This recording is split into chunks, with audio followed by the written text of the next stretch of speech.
Welcome, dear listeners. I'm Nandita, and you are listening to Kaam Ki Baat, a podcast on women, work, and everything in between, brought to you by Behan.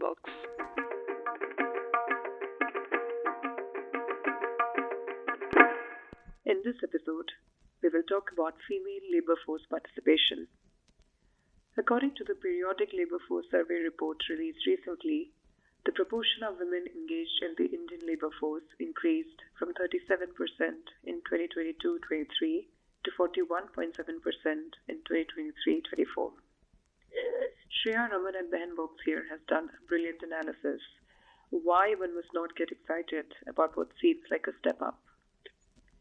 I recorded this episode before the latest numbers were out, and I was concerned about a number that seemed quite out of sync with women's education and aspirations in India today. Because despite an upwards trend in the last few years, the numbers have in general been quite low. But numbers don't really say much by themselves, and I wanted to take a deep dive to uncover the real story that these numbers hide behind them. How is work defined? What counts as work? How are workers counted? Are women not working or not being counted as workers? And who better than an economist to do this with? So we have two guests with us on today's episode. Ashwini Deshpande, who is an economist well known for her work on the labour market and gender and caste discrimination in India, and heads the economics department at Ashoka University. And Godavari Marawi, who is a farmer from Madhya Pradesh with over 30 years of experience. So Ashwini, a very warm welcome to this podcast.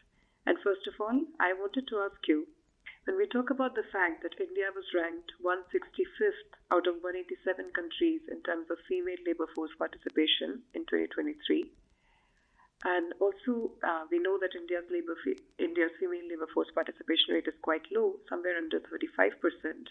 So could you decode those numbers for us? What does that mean in real terms?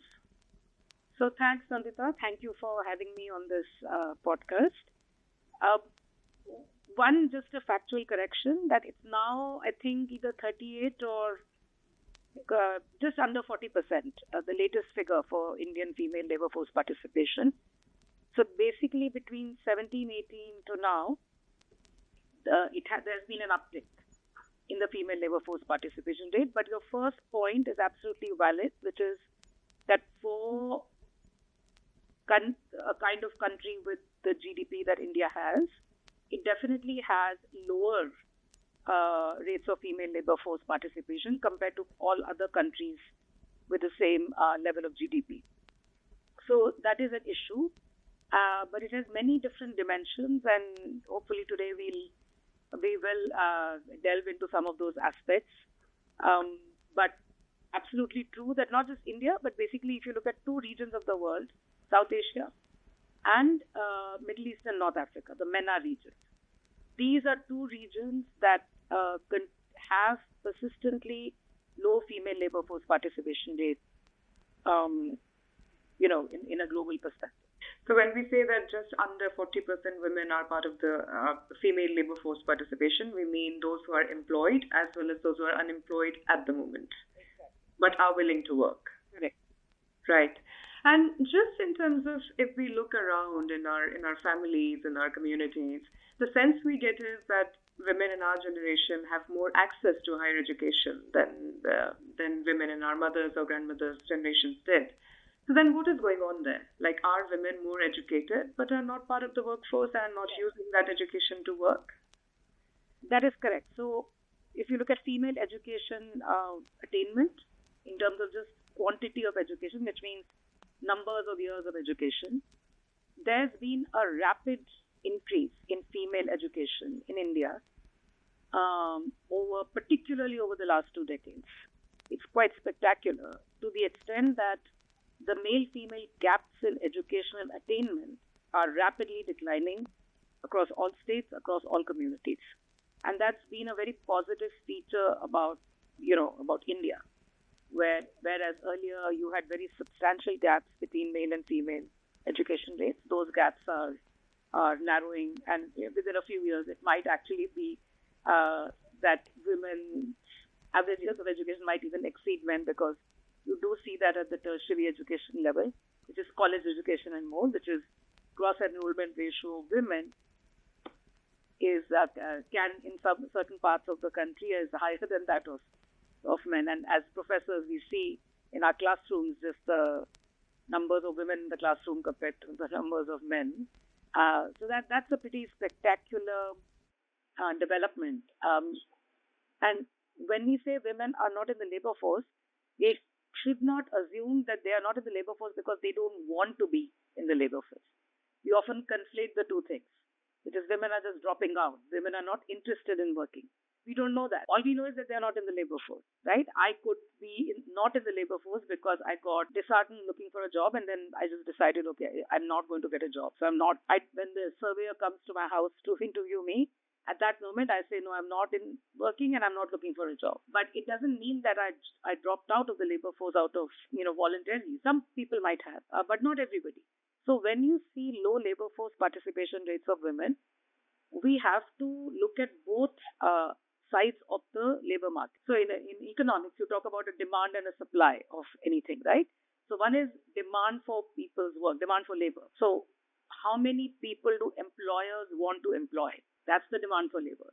And how many people are willing to work? That's the supply of labor. And labor force participation rate is a combination of demand and supply. Tends to happen in popular discussions is when we, particularly about women, when we talk about female labor force participation rates, also because of the awareness that we have that women are predominantly seen as responsible for domestic work, childbearing, childcare, etc. And often women find it difficult to combine all of these roles along with their economic work. They either take a backseat, they either stop working or, work part-time or anything like that. So we know this happens with women more than it happens with men. And we conflate that sometimes, not sometimes, more than often, that when women are not in the labor force, we just assume that they must have dropped out. They don't want to work. And I think that is the point where I have been arguing that we should look at what is happening to demand for labor generally. How many jobs are there where people can productively work, either men or women, right? And particularly then within that, what is the demand for female labor? Are employers discriminating against women? So if they have whatever number of jobs that there are, they prefer hiring men over women. If that happens, again, you will see low rate of female employment. So I think that the question of female labor force participation is complicated, and it has several what are called demand side factors. Demand as in not women demanding work. I mean employers demanding female labor. That's the demand side of the labor market. But all our discussions in the popular discourse focus on the supply of women's labor. So women don't want to work because they have children. Women don't want to work because they get married.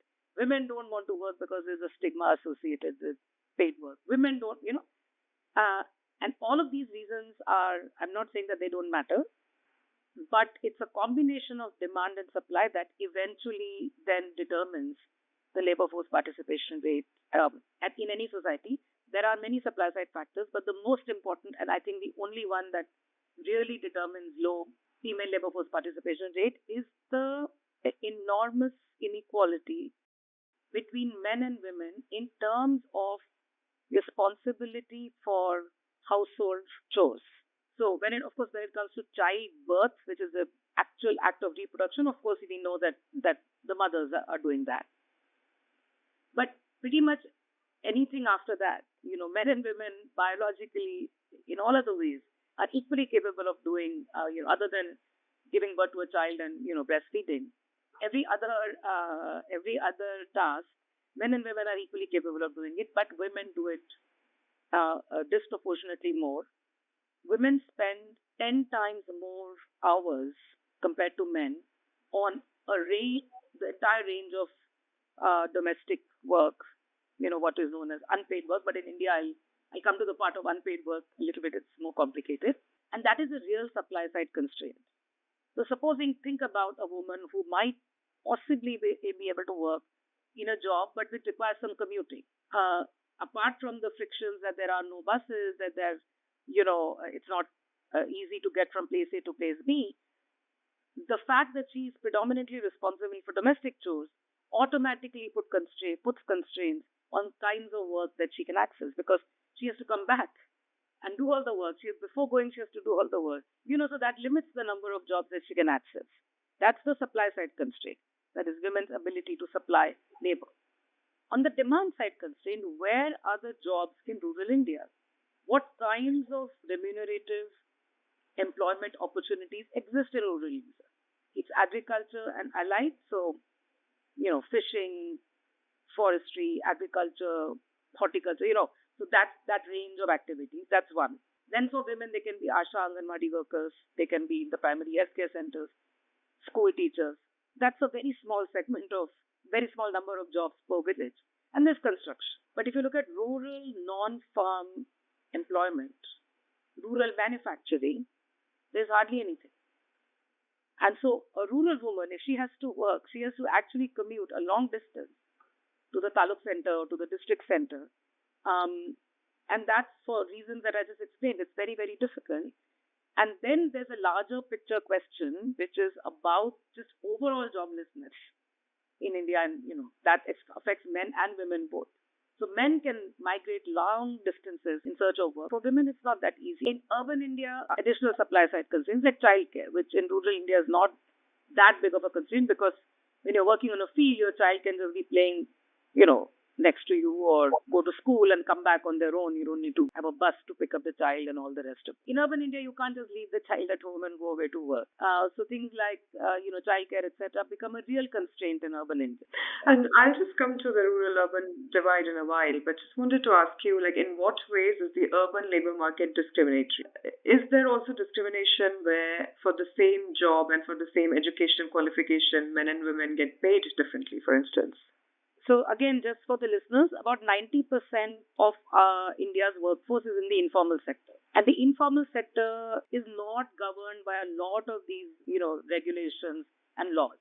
So even if we know that it's discriminatory, it's very hard to prove it, because these are very, very small, enterprises with 5-6 people, But in the 10% that works in the formal sector, which is both government and private together, the law is very clear about it being, you cannot discriminate. Legally, you cannot discriminate, right?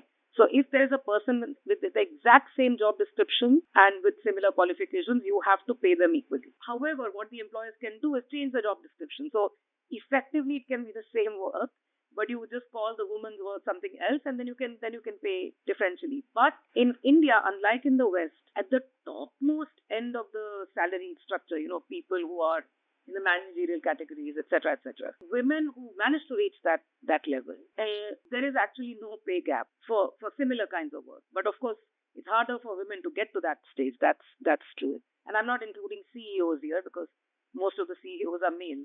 But I'm just talking about regular salaried workers.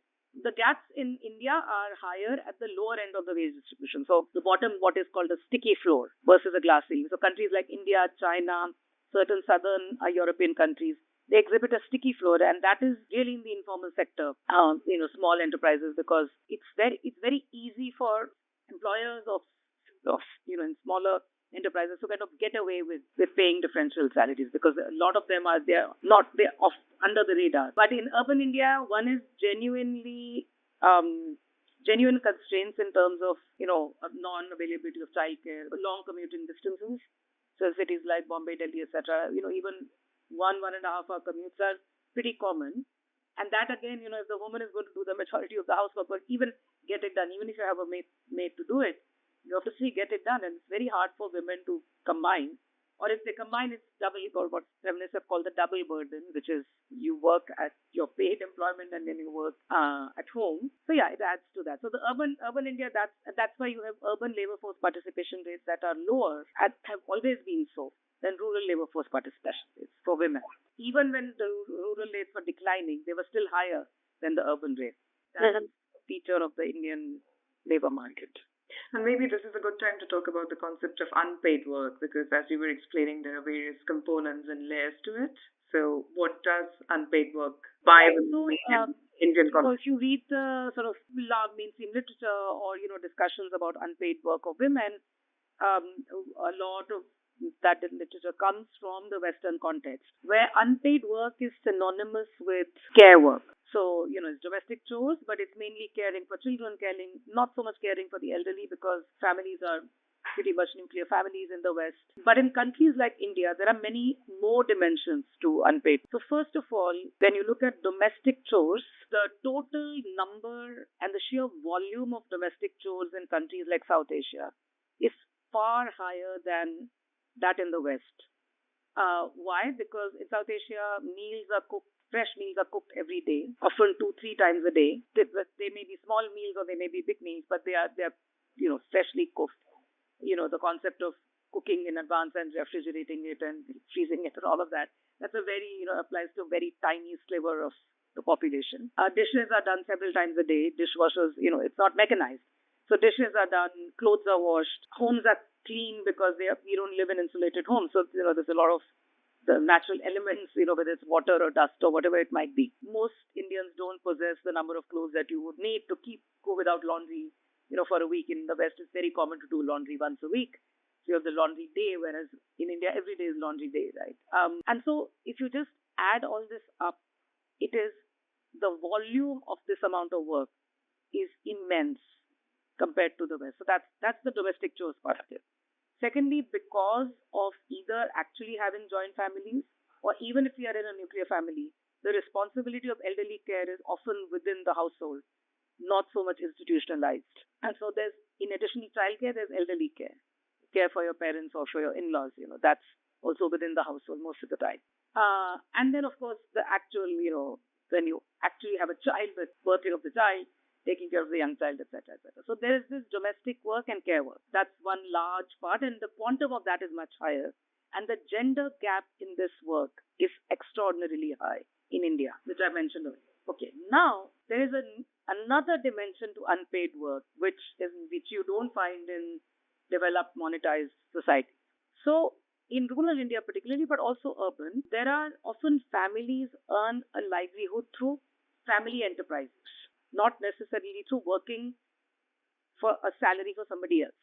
So the family will have a farm. The family might have an orchard. The family might be growing chickens. The family might have a shop in the neighborhood that sells stuff. They may be artisans, making carpets and selling them, or baskets and mats and things like that. So there's a whole range of livelihood activities through which the family gets an income.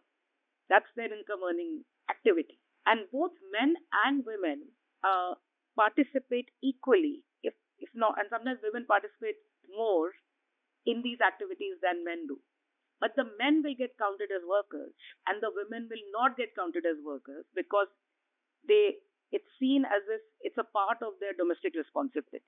And in that amazing interview that you have, she talks about this, which is that the man will come back from the field and he's tired and he lies down. And then he says, you go and feed the cow.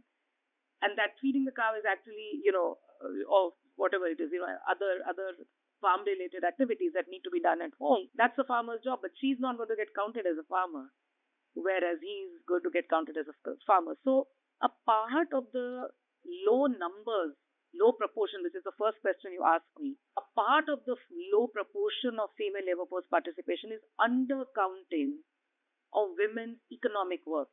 They don't get paid for it, but they do the work, which is economic work, and they would get counted as workers if they had been men.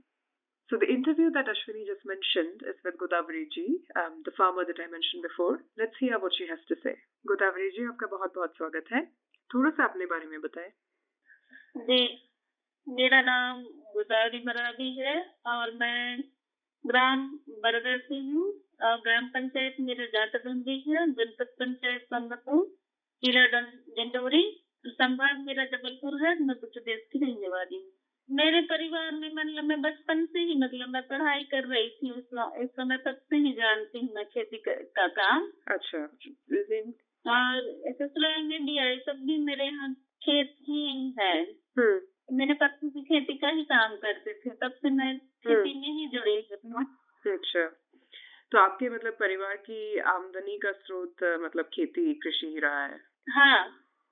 अच्छा, तो जैसे मैं एक चीज जानना चाहती हूँ, जैसे महिलाएं आजकल ज्यादा कृषि कर रही है, खेती कर रही है, तो ये कोई नई बात है या हमेशा से महिलाएं उतना ही कृषि में योगदान रहता था महिलाओं का?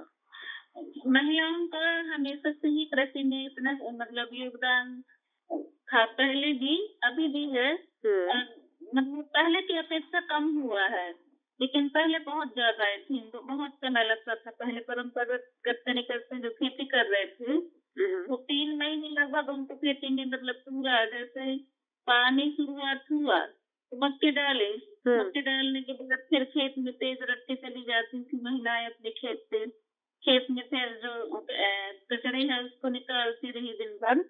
लेकिन अभी की स्थिति में मैं देखती हूँ कि मतलब जैसे मशीन आए हैं जब से, ट्रैक्टर वगैरह, तो ट्रैक्टर से खेती करवाती हूँ महिलाएं, और SRI पद्धति से खेती कर रहे हैं। तो जो निंदाई का समय है वो कम समय लगता है। अच्छा, तो अभी मतलब मशीनों के इस्तेमाल से समय कम लगता है खेती में? हाँ, अभी कम लगता है। मतलब मशीनों के साथ साथ जैसे मतलब रोपा ही लगा रहे हैं अभी सारे लोग। रोपा लगाने में इतना है कि लाइन से कतार की विधि लगाए तो निदाई में टाइम नहीं लगता महिलाओं को, तो भैया लोग भी हेल्प करते हैं निदाई में। अच्छा। नहीं कर पाते, तो सिर्फ महिलाएं ही निदाई का काम करती है इस समय।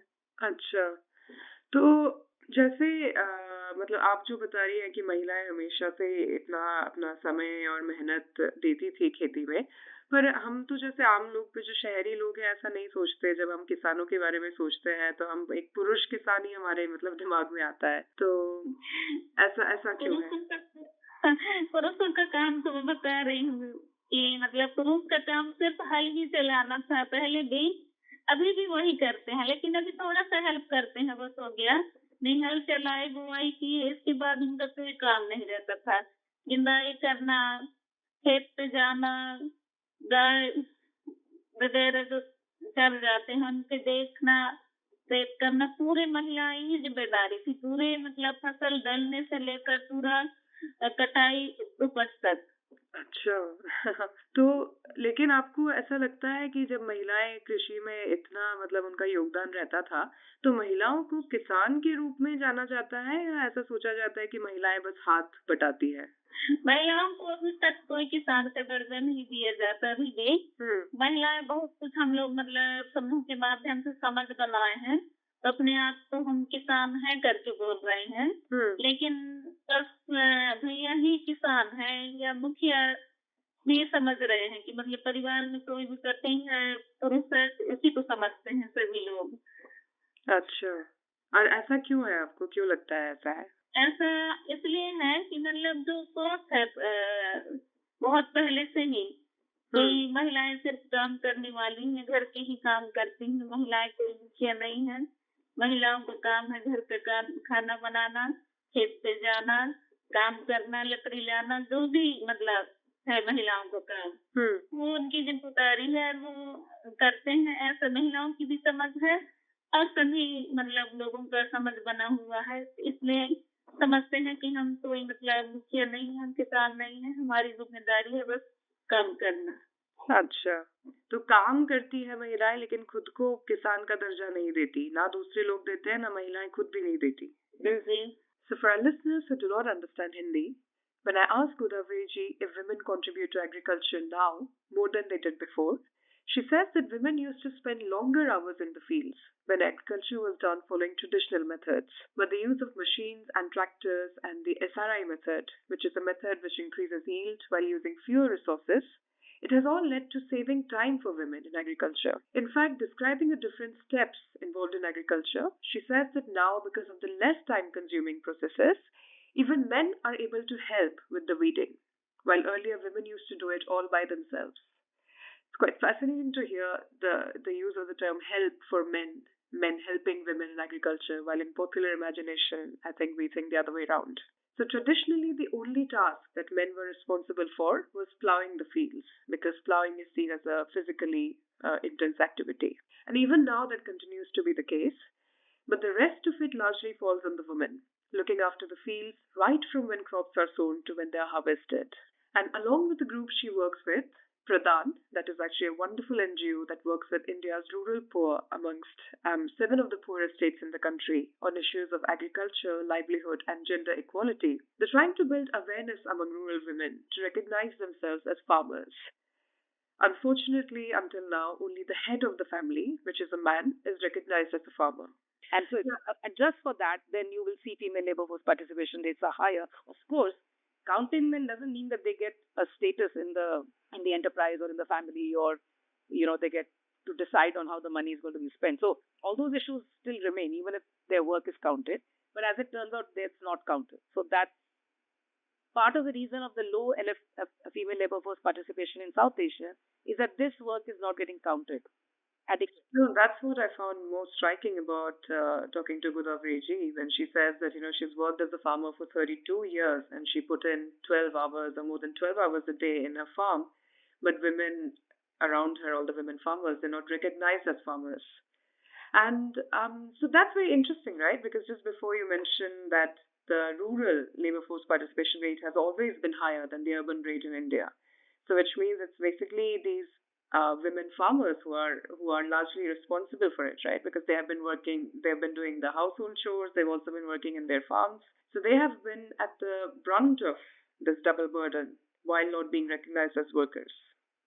Yeah, I mean, for example, if you look at the dairy industry, dairy farming in India, it's I saw one of the dairy corporation reports which says that 70 to 80% of dairy farming in India is done by women, but it's a family enterprise.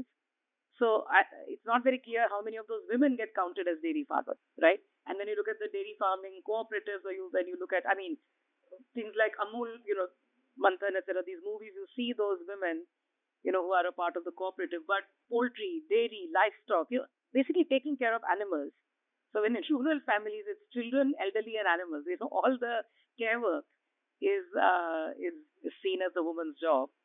But these are activities that are providing income to the family, right? So they do need to be counted as workers.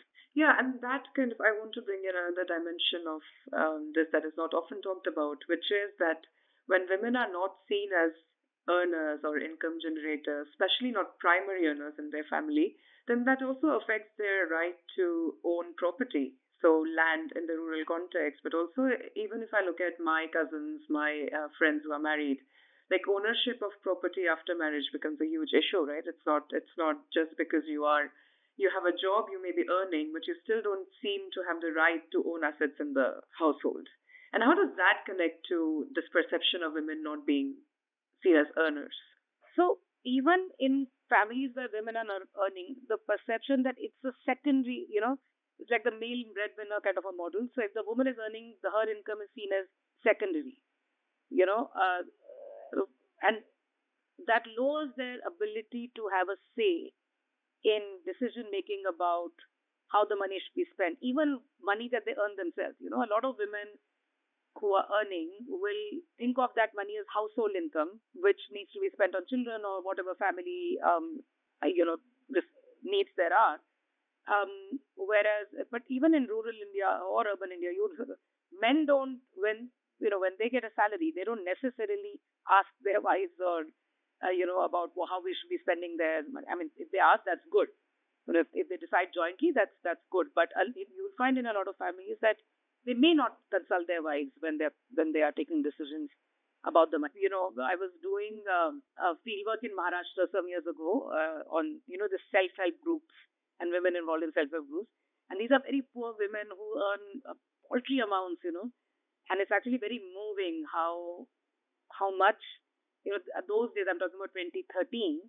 They had to pay weekly 10 rupees to be in the group, and that 10 rupees was also quite onerous for them to take out the 10 rupees as their subscription fee to the group. And many of them said that they stopped taking milk in their tea in order to save those 10 rupees. They just started having black tea so that they could save the money and pay the subscription fees. And so I asked them once, not once, many times, I would ask many groups this question, which is, okay, so on the day you get paid, do you go out and, treat yourself to some bangles or go to the mela or go to the neighborhood store and buy something fun for yourself. And they would start giggling and look at me, in a very astounded manner, saying, no, this money is, it's not our. I said, but you earn the money. And so they said, no, but, we have to, it's for our children, etc. Very sweet. I said, okay, then when your husband gets paid, I'm sure he asks you what, and, and so, especially before he gets drunk, does he check with you whether it's okay for him to spend the money on alcohol? And they laughed and called me crazy. And they said, oh my God, she doesn't know anything. And of course, it was all, friendly banter. But just the idea that their husband, in principle, should be asking them, just as they think that their money is for the family, the husband's money is also for the family. Just that the asymmetry, I'm sure that they must have thought about it, but it was taken as, oh, this is action, But this is the asymmetry. So even when men and husbands and wives are both earning, if however small or big amounts that they may be, the wife's earnings are sort of seen as the secondary earnings, and mothers are, wives are typically more, thinking of family needs, children's needs, etc. They very, very rarely spend on themselves. Yeah. And that they in their own mind see themselves as selfish if they spend on themselves, whereas the men, of course, if they have to go and get drunk and come back, they are not going to say, oh my God, I'm spending money that's legitimately for my family. And that's why direct transfers to the women are so important, because they are more, they spend their money more judiciously. They think of savings, they think of children's needs, family needs. At the same time, it is quite heartening to see when women develop an awareness of their rights, the value of their labor, and their right to family assets on that basis. So we'll just go back to Godavari ji on the issue of land ownership. मैं तो 32 साल हो गई खेती करते. 32 साल. तो आप कितनी जमीन है आपके पास? मेरे पास 3 एकड़ जमीन है. अच्छा, 3 एकड़. और आपकी जो जमीन है वो आपके नाम पे है? जी, मेरे नाम पे है, मेरी जमीन पे है. अच्छा. और ये मतलब आप जब से खेती कर रही हैं तो आपके नाम पे ही थी? नहीं, जब से खेती कर रही थी मेरे नाम पे नहीं थी, मेरे पति के नाम पे थी. अच्छा. इस वक्त मेरे नाम पे है जमीन. ठीक. तो आपको भी मतलब कोई ऐसे संघर्ष करना पड़ा अपने नाम पे करने के लिए, या आपके परिवार में आसान था? मेरे परिवार में भी आसान नहीं था. मतलब जब से मैं समझ बनाता कि मेरे नाम पे कुछ जमीन हो, मैं अपने पति से इस समय बोल रही थी कि मतलब कम से कम आप 50 डिसमिल जमीन मेरे नाम पे करवा दीजिए. जैसे मैं बहुत सारे लोगों को किसान क्रेडिट कार्ड बना था. किसान क्रेडिट कार्ड से आसान था कि मतलब खाद मिलना, बीज मिलना, फिर आप खेती के लिए लोन भी ले सकते हैं. इस तरह की सुविधाएं थी. तो मेरे मन में आ रहा था कि मेरे नाम पे जमीन होता शायद मैं अपना किसान क्रेडिट कार्ड बनवा लेती, अपना पंजीयन करा के बेच सकती थी अपना धान अपने नाम पे. लेकिन उनके मन में ये था बस मतलब मैं इनके नाम पे जमीन कर दूंगा तो ये पता नहीं क्या कर सकते हैं. अच्छा. तो नहीं तैयार हो रहे थे. अच्छा. तो फिर कैसे हुआ, फिर कैसे आई आपके नाम पे जमीन? ये तो उनके एक्सपायर होने के बाद ही मतलब आ गया मेरे नाम पे. मैं मतलब जैसे ही वॉक कटाई तो फिर मेरे नाम पे ही आ गया. डायरेक्ट तो मेरे परिवार में मुखिया वही थे, इसके बाद दूसरा नंबर पे मेरा ही सर. अच्छा. और मैं अपने बच्चों को भी नाम जुड़ा दी हूँ दोनों पर. So to paraphrase what Godavari ji said, she has been a farmer for 32 years and their family owns 3 acres of land.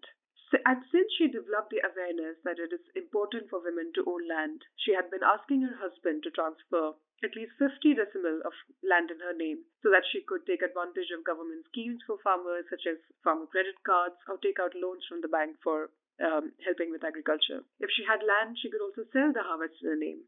But her husband refused to do so. And only after he passed away last year did the land ownership get transferred in her name. The point here is that women are not counted or acknowledged as workers. Then it becomes so much more difficult for them to stake claim to co-ownership of property and assets in the eyes of their own families as well as the larger structures they are part of. So Ashwini, how would you sum up this conversation that we have had? So three things summary. One, a lot of unpaid economic work doesn't get counted, so that's part of the reason behind low numbers. B, there is a real demand side problem, which is there aren't enough jobs that women can do. One of the things that's happened is with education, aspirations have increased. And when aspirations increase, you don't want to settle for the lowest, the most menial job. You want to do a job which you feel you can put your education to good use, right? And those haven't increased commensurately. Three, there are actual frictions, there are barriers like transportation, etc., childcare, all of that. And finally, the disproportionate sharing of domestic chores, which is a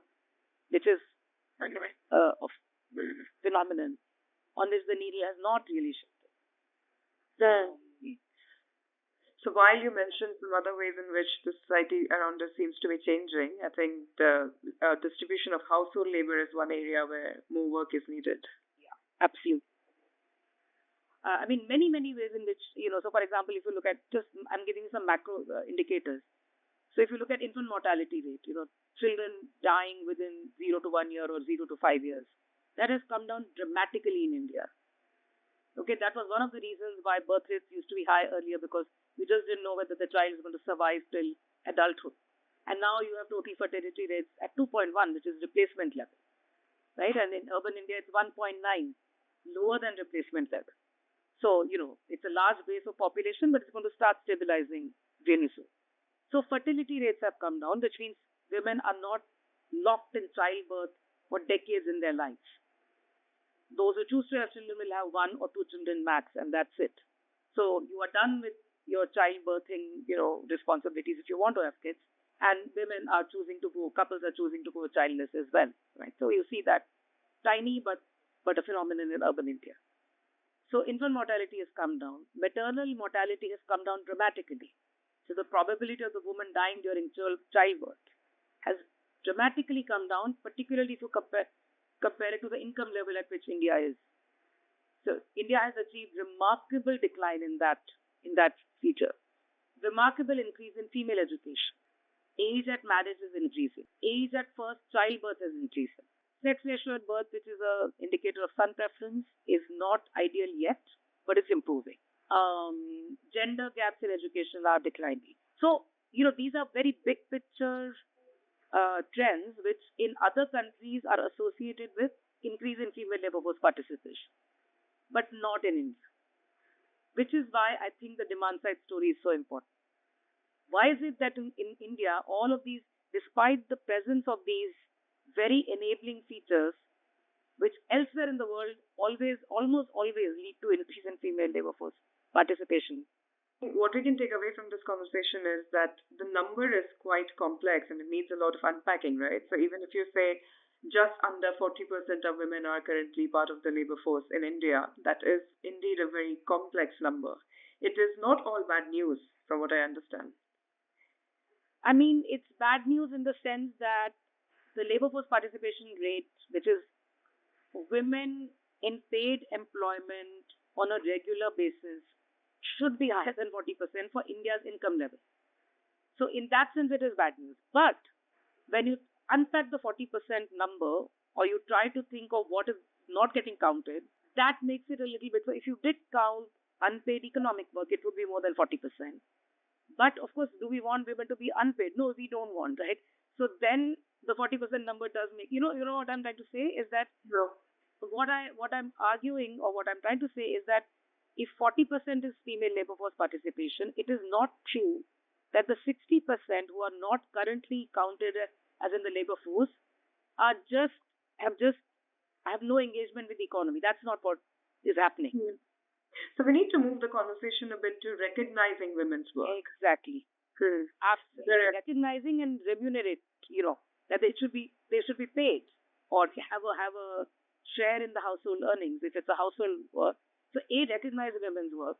B, figure out how it can be remunerative, where a woman can legitimately go to a bank and say, I am a co-owner of this enterprise and, I should get a loan on my own steam.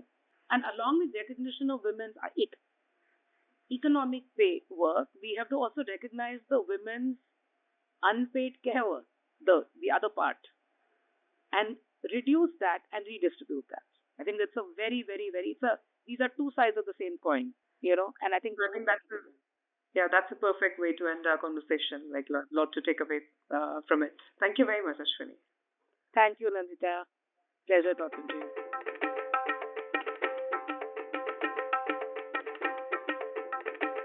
You were listening to Kaam Ki Baat, a podcast on women, work, and everything in between, brought to you by Behan Box.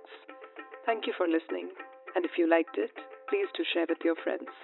Until the next episode, bye-bye.